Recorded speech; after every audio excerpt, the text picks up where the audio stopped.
Hi friends, ఈరోజు పిల్లలకి ఏమైనా హెల్తీగా చేయాలనుకున్నప్పుడు మార్నింగ్ బ్రేక్ఫాస్ట్ కానీ టిఫిన్ బాక్స్లోకి కానీ లేదా ఈవినింగ్ స్నాక్లా కానీ ఈజీగా చేసుకోగలిగే స్వీట్ రెసిపీని చూపిస్తాను.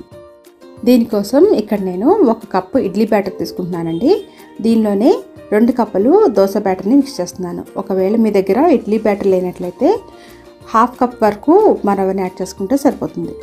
ఇప్పుడు దీనిలోనే 1/2 కప్పు కొబ్బరి తురుము, 1/2 కప్పు తురిమిన క్యారెట్ని యాడ్ చేసుకొని మీకు టేస్ట్ సరిపడినంత బెల్లం తురుము కూడా యాడ్ చేసుకోవాలండి. నేను ఇక్కడ 1/2 కప్ వరకు యాడ్ చేశాను. 1/2 టీ స్పూన్ వరకు ఇలాచీ పొడిని కూడా యాడ్ చేసుకొని బాగా మిక్స్ చేసి ఒక 1/2 అవర్ వరకు పక్కన పెట్టుకోవాలి.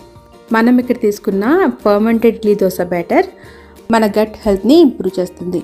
కొబ్బరి ఇంకా క్యారెట్లో ఉండే పోషకాలు అందరికీ తెలిసిందే కదండి.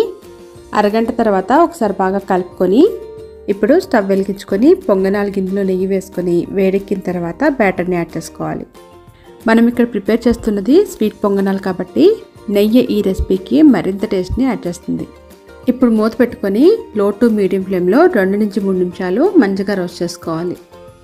ఇలా రోస్ట్ అయిన తర్వాత తిప్పుకొని మరొక 2 నిమిషాలు కాల్చుకున్నామంటే హెల్తీ ఇంకా టేస్టీ స్వీట్ పొంగనాలు రెడీ అయిపోతాయి.